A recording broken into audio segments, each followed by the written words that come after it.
So the first case is for Delia, a 16-year-old female who is 123% over her ideal body weight. So for her assessment, we're going to take her age, weight, BMI, the date of her last menstrual period, medical history, any lab tests, dietary and exercise levels, and then her thoughts about eating and body image, family relationship and medical history, her home and social life, popular eating patterns to have her stick with her Greek heritage, and then her willingness to lose weight and make a change following her surgery. Her nutrition diagnosis is that she has binge eating disorder and PCOS related to her emotional and uncontrollable eating and her inability to lose weight, which is evidenced by her weight of 312 pounds, her BMI of 50.4, her lack of exercise, type 2 diabetes, high blood pressure, irregular periods, high insulin levels, sleep apnea, high blood urea, nitrogen, and creatine levels. She also reported using food as her only form of joy.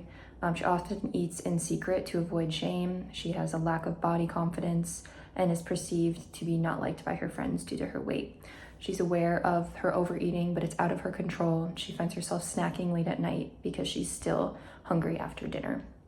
So for her nutrition intervention, she's obviously going to go through with the gastric bypass surgery, which will shrink the size of her stomach to make her less hungry, and it also will help her digest foods easier.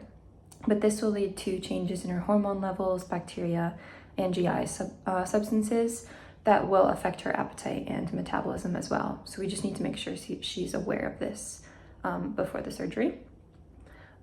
We also have a need to address the root cause because she can still overeat when she's not hungry, even when the size of her stomach is smaller.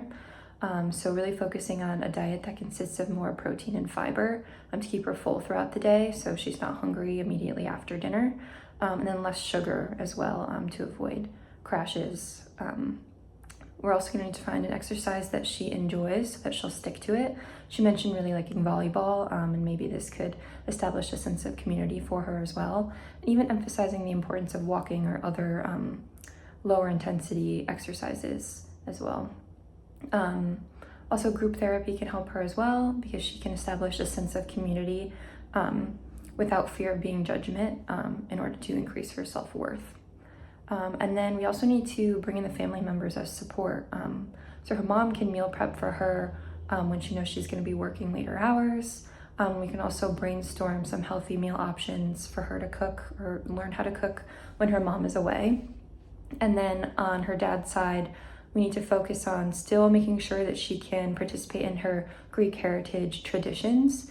One of the traditions would be big family meals, but making sure her family is okay with her being able to do smaller portions and not necessarily encouraging her to finish her plate. And then to monitor this, we can use group and individual therapy sessions. We can monitor her weight, bring her in for regular check-ins regarding her exercise and diet, and see how she's responding post-surgery to any new hormone or metabolism changes. And then to go over some options for her to fit into her Greek diet lifestyle, we're really going to be restricting the amount of sweets that she's eating, as well as red meats, butter, white rice, and bread. And then she can have a larger amount of the dairy products, fish and seafood. And just going down the pyramid here are just the amount of foods that she should be incorporating, as well as water and teas, definitely incorporating vegetables and fruits and whole grains. And making sure that she's really getting out and connecting with others, outdoor time, physical activity, and making sure she's resting and relaxing as well.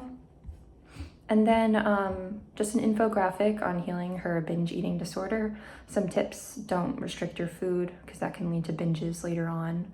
Planning her meals in advance, like we mentioned, that her mom can help with. Not avoiding certain foods, especially in her Greek heritage.